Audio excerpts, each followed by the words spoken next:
Hello, everyone. We're back for week three of this season, chapter 19, the convert.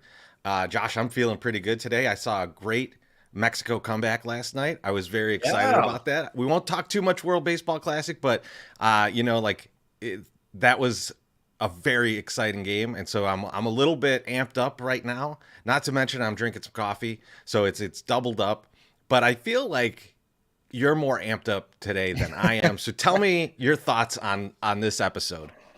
It's not the episode, it's in general. And my rant today is for those outlets that write about Star Wars whenever it is popular and they throw together these 1,000+ word columns, and it takes about 2 minutes when you're sparsing through it for you to understand as a Star Wars fan. These people don't have a single clue on what they are talking about.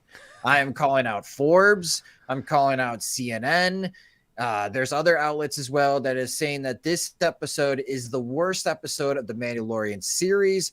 Season 3 is off to a rocky start because in the first two seasons, it's all about Grogu or Baby Yoda, and the Mandalorian has to protect Baby Yoda against whatever may come their way. And season 3 doesn't have a point. You are not watching closely. Season 3 is very clear through the lessons that Din is teaching Grogu, the way of the Mandalore. Because if you recall watching the Book of Boba Fett, Grogu made a decision. He could either go down the path and learn how to be a Jedi, or he could return to Din and learn the ways of the Mandalore. So you, the viewer, are learning the ways of the Mandalore. And we've been talking about this for more than a year, Chorizy. And we've been talking about this is our third season reviewing The Mandalorian. And we've been talking about the excitement that we're going to learn more about the culture and the history and the ways of one of the most interesting races in all of Star Wars universe. But you got the national outlet saying this is the worst episode ever of The Mandalorian and the season doesn't have a direction. Are you kidding me?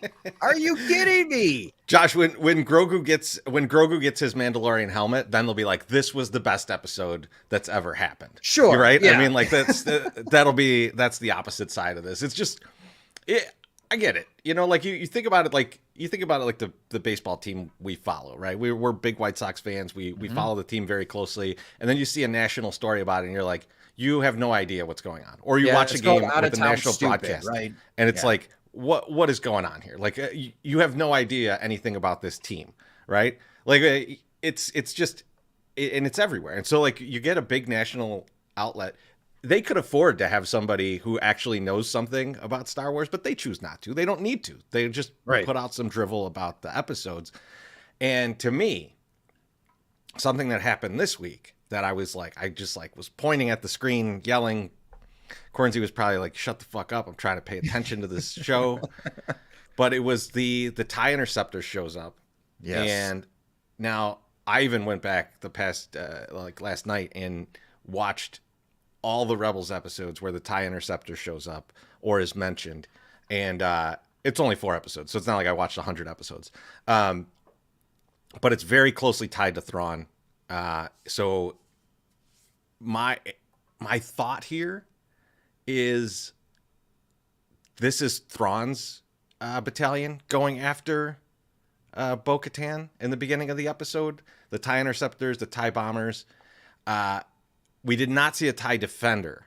So, Josh, my question to you is, with this scene, with them driving Bo-Katan off of her planet, really saying, "Hey, you went to Mandalore, and you shouldn't have done that, and this is a warning to you." Will we see Thrawn? And will we see a TIE defender? Now, the TIE defender, to just to remind everybody, it's similar to the interceptors that we saw, but there's a few enhancements to it that are very important. And the one that is the most important is that there is a hyperdrive. So this is while the interceptor is slower than some of the rebel ships, the defender is faster than all of them, and it has a hyperdrive. This is what Thrawn wanted to build instead of building a Death Star. He wanted a whole bunch of these TIE defenders to fight the rebels. they went with Death Star. Might have been a bad decision in hindsight, twice. So, Josh, do you think we get Thrawn? Do you think we get a TIE Defender in this? So for those that are watching that have not seen Chapter 19, spoiler alert is what Chorizy should have said at the very beginning. Come on. You of should the have watched slide. by now. If you're watching this, you've watched it. Yeah, that's true. I gasped when you saw the next wave of TIE interceptors come and Bo-Katan said the line, "That's a lot of TIE interceptors for an ex-Imperial warlord." And ding, that thought should have went off on all Star Wars fans' heads. The moment we've been waiting for. I think this is the reveal. This is a subtle reveal, especially for all the diehard Star Wars fans that have watched Rebels. This is the first clue to Thrawn. And there are rumors, and she may have let this slip out. We may have an Ahsoka Tano episode this upcoming week. Oh, I love it. So we talked about this in the previous episode. If you didn't get a chance to watch, you could watch it on youtube.com/from the108. Last week's previous episode, Chorizy and I talked about like who is the big bad. And I think we're following John and Dave very closely here, Chorizy. Like I think it's Thrawn. Yeah, I'm starting to be there with you, at least partially. I think the big bad for sure. I think there are other villains in this show. Sure. And we'll get to that later. But I did want to point out, I put this picture of Thrawn up for a reason. This behind him is an image of his ship. So he has a monster, what is it, a destroyer or whatever, just like everybody else, right? Like Vader had and all the other admirals. And so, but his is called the Chimera, and we'll see if they add this design to it. You know, you've seen it. It's been on in some of the comic books and stuff. But the design behind him right there, if you see that on an underbelly of a ship, we're there. We've got Thrawn at that point. So keep an eye out for that, even if they don't show him. So I'm really excited for that. I do kind of hope they show the TIE Defender. I think that would be a really cool reveal. It's only been shown in Rebels. It was a prototype, but it is probably one of the coolest ships on the Empire side. So I'd love to see it. And it'll give a good fight to both Bo-Katan and Din in their ships. But that fight scene was great. Again, it was more actual Star Wars. I'm all for it. But man, they tore up her house. Josh, why do you think they went after her? Why do you think they waited until this moment to go after her and blow up her house? You know, that's a good question. And we talked about this last week, that I was wondering if them revisiting the mines of Mandalore and living waters, if they would have tripped something like a beacon or something that called out from Mandalore and someone was paying attention.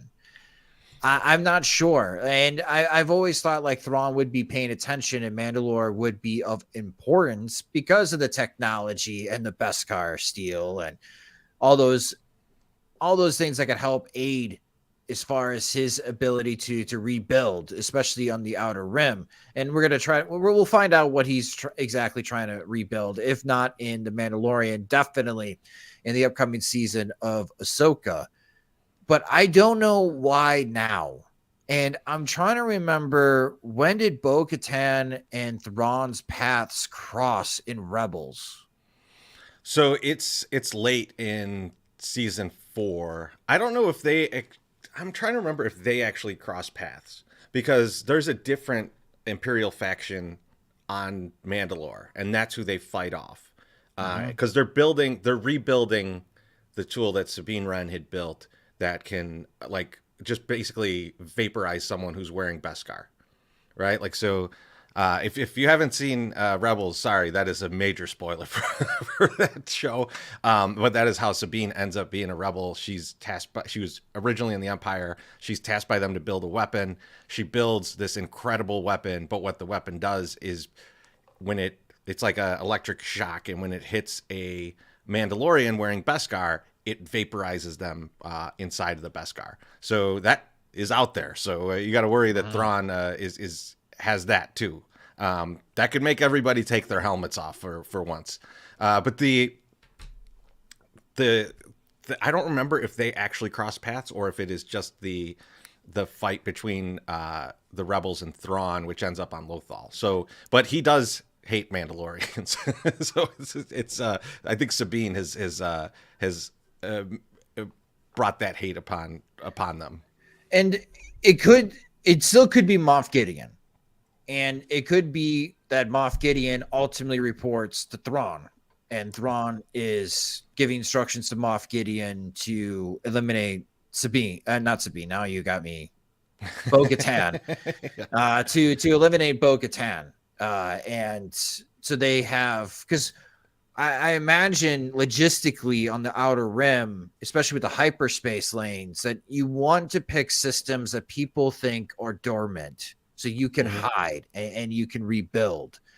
And if you have someone still lingering out in the Mandalore system in Bo-Katan, then yeah, eliminate her. But I can understand if you're reviewing this episode, wait a second, how did they know, right? Like, how did they know that Bo-Katan and Din and Grogu are coming out of Mandalore and they're going back to Bo-Katan's castle? Like, what did they trip? Who Josh, was watching?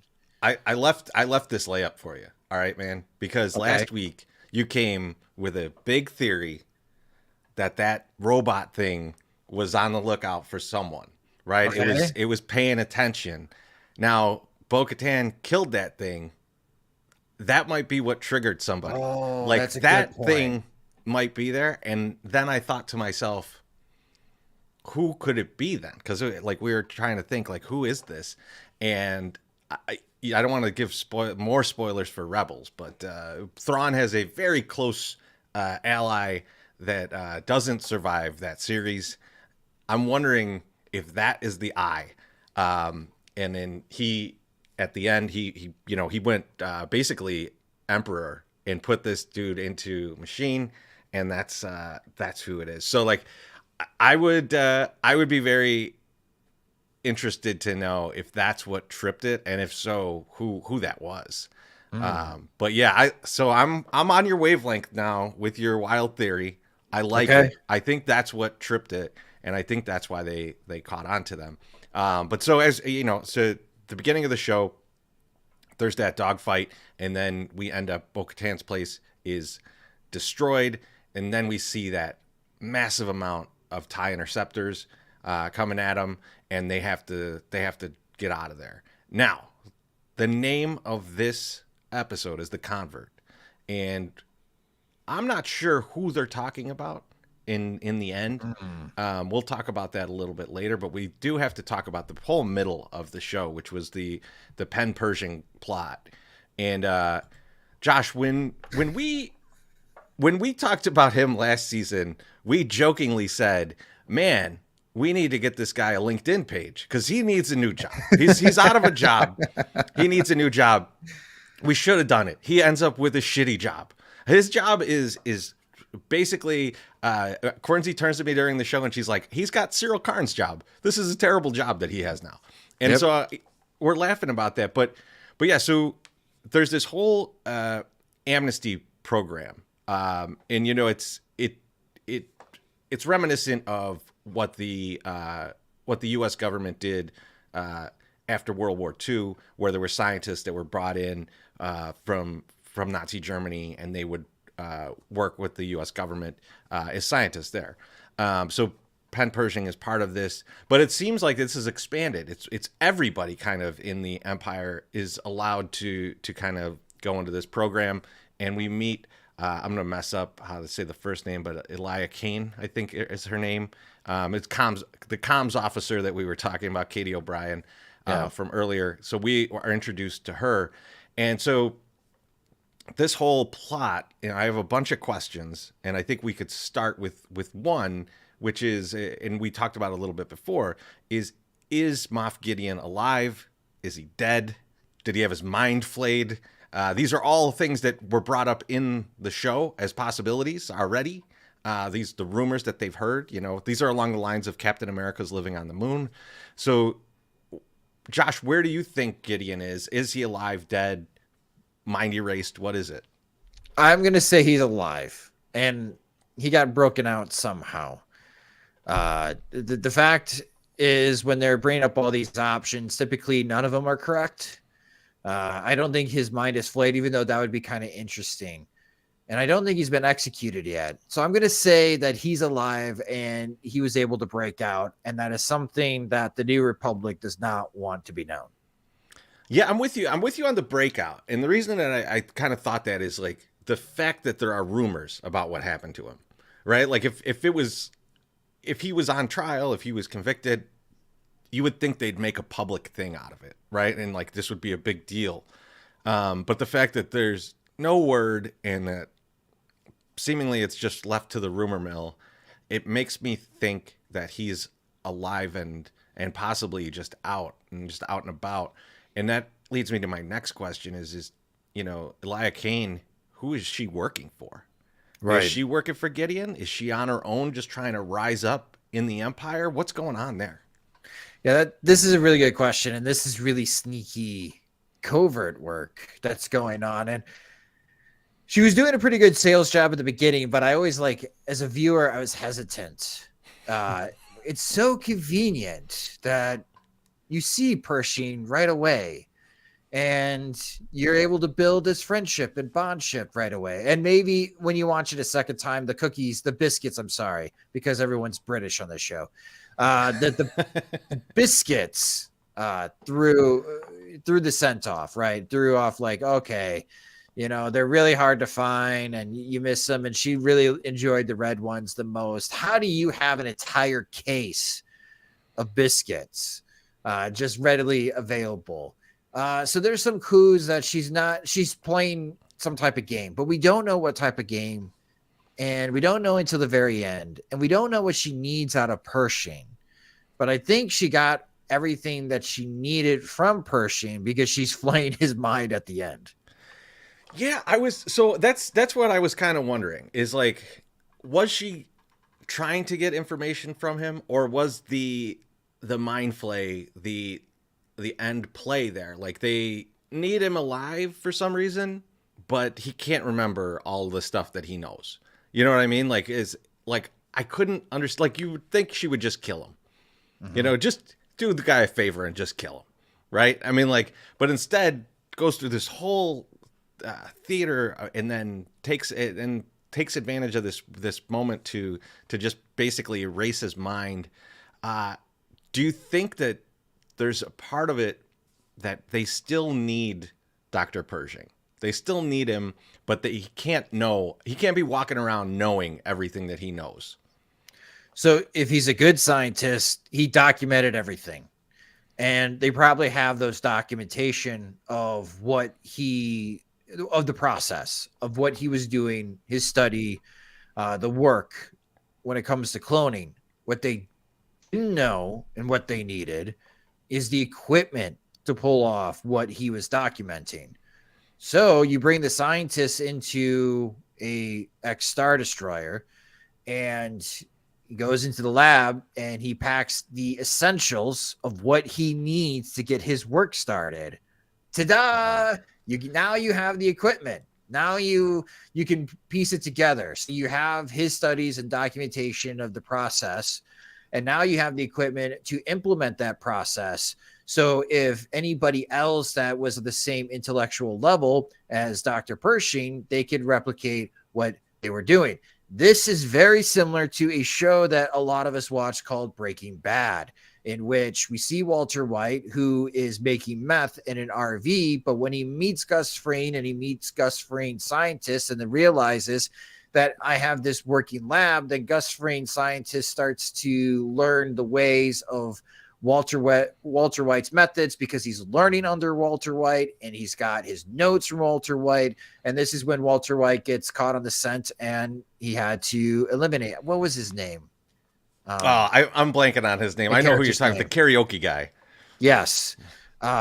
So that is that's where I'm going to say is the similarities. But in this case, They didn't know what the equipment that they needed. So I'm working on the assumption that that's what Pershing was needed for. And then they got busted and he got played. He got set up. And now his mind is flayed because they got everything that needed from Pershing. And what they don't need is Pershing making accurate accusations that he was played and there's somebody that's playing the New Republic. That's true. I like that. I like that approach of that. It seems like that would be then worth it. Like all of that would be worth it to go, okay, this is what's going on. It's interesting to me that they're showing the Republic to be just as inept as the Empire.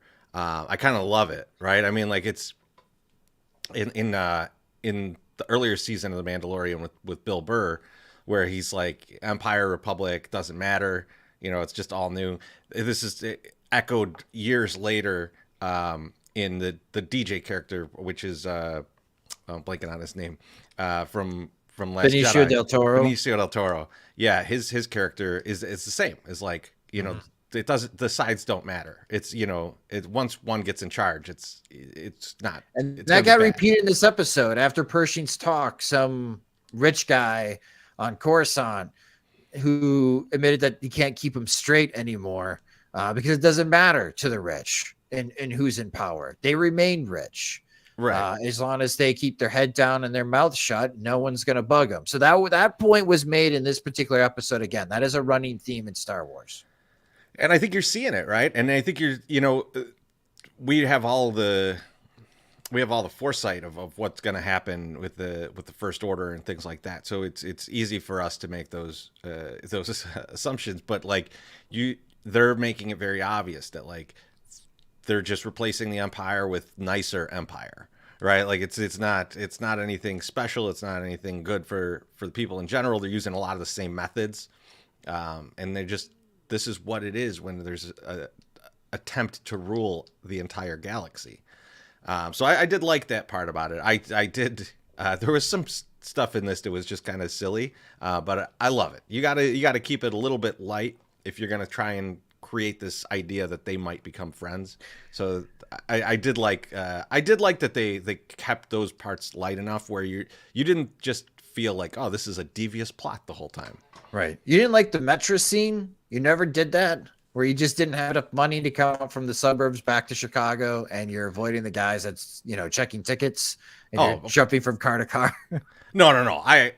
I feel that. I felt that one deep. But like for the Chicagoans, that particular scene, especially if you've ever traveled out in the suburbs on the trains. I think that's like a suburban one. The Chicago one would just be jumping the turnstile. I think that's true. A Chicago. And we did see New that. York like one. they could combine the two. They put the foot down to block it, and So I like that. I thought that was funny. I also the fair was goofy or wherever they were at. Like that was, but you had to kind of make yourself believe, even though you knew this was going to go bad for Pershing at some point. You had to make yourself believe that Katie O'Brien was actually befriending him. And there was part of me that was like, I think she is trying to befriend him, but only to turn him to work with them. But apparently they didn't need him, or at least they don't need the version of him that existed then. So he had a bad Tongs day. But moving on to the last part of the episode, the Bo-Katan and Din and of course Grogu, helmetless Grogu, show up back at the covert, and they are initially stopped as apostates. But once the armorer sees that the water that Din has is truly from Mandalore, I thought that was a cool effect to see that. Like, I mean, I guess that's the ore, right? That's the Beskar ore, and so they see that. And he's immediately redeemed. And in fact, they go so far as to say that Bo-Katan is also redeemed because she went in the water and she hasn't taken her helmet off since. So she's walking the way of the Mandalore. Do you believe that? Do you trust the armorer? That's a good question because the way that the whole Pershing storyline went off, we see someone start friendly and then they're not so friendly at the end. So I'm not entirely sure, but in this episode, so again, we are learning the ways of the Mandalore in season 3 of the Mandalorian, and for Bo-Katan, she is relearning the ways of the Mandalore, seeing the Mythosaur in chapter 18, the previous episode, and asking Din, "Did you see anything when you're in the water?" And Din saying, "No, he didn't, because he fell too fast." So Bo-Katan saw the Mythosaur.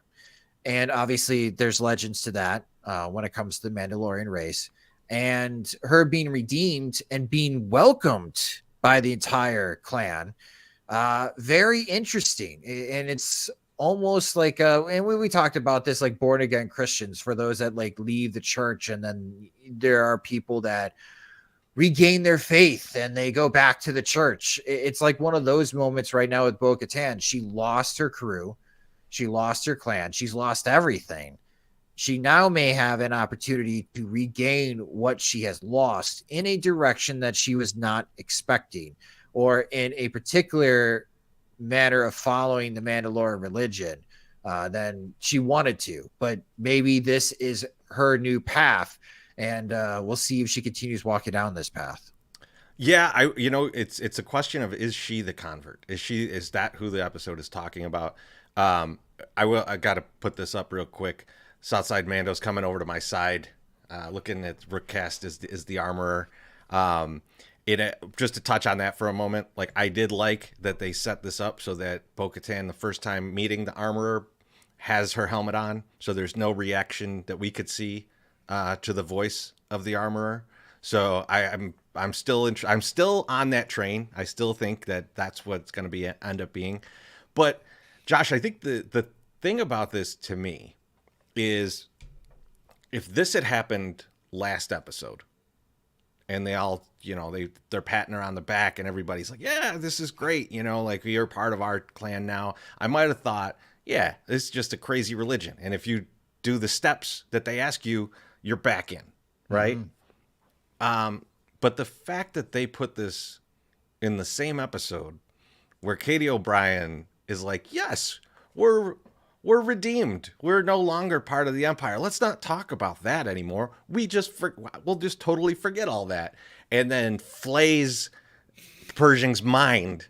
It makes me think that maybe there's another side to this coin of them letting Bo-Katan and Din in and waiting for them to be at their weakest point to then attack them, or just attack Bo-Katan. I mean, like, how could you not feel like Bo-Katan, betrayed you, right?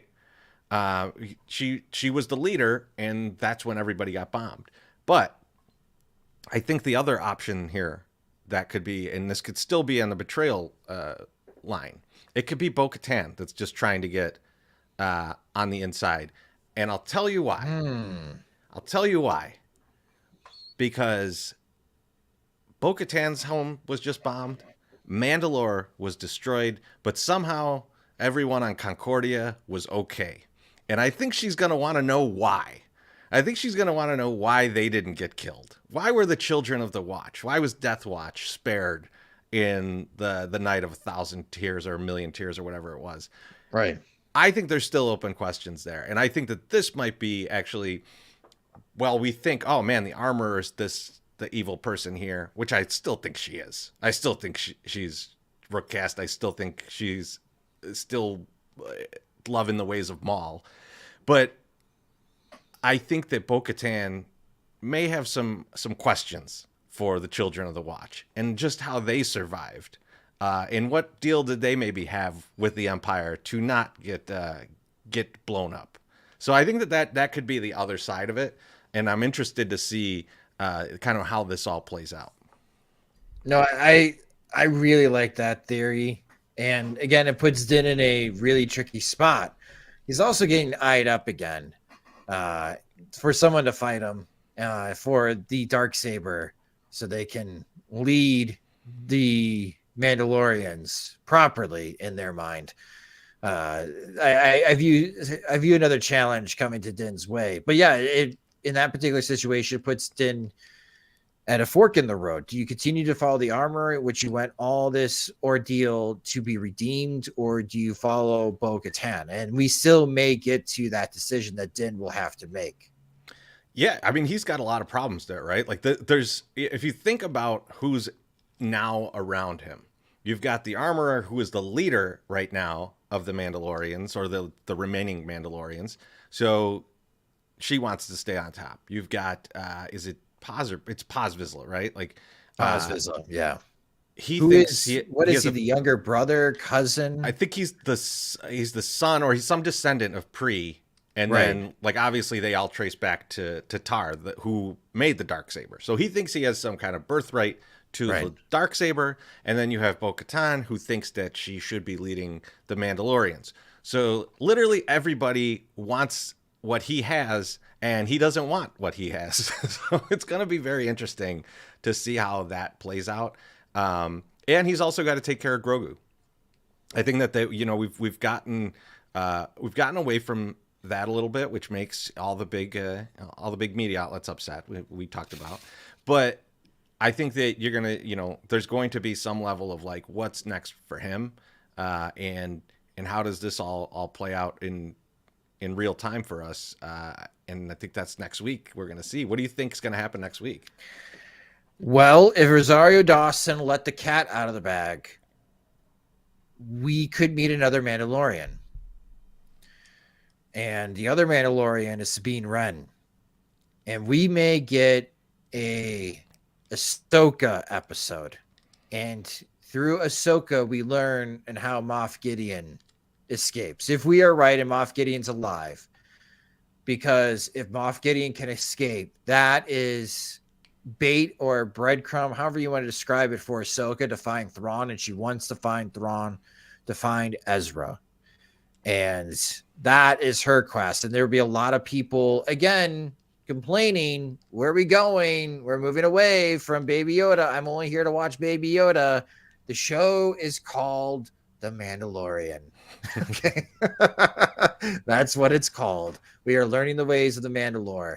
And I think in the next episode, it's going to be one that sets up the big villain and the end game of what everyone is going to be colliding to. And then the following episodes are going to be marching to what we think that end point is going to be. Yeah, I like that a lot. I like that the big bad is going to be revealed external to the Din storyline, because I think we're going to see the replay of what Bo-Katan talked about, which is infighting amongst the Mandalorians, while a bigger bad is coming for them, and they just are ignoring it because they're fighting amongst themselves. So I think we might see that happen.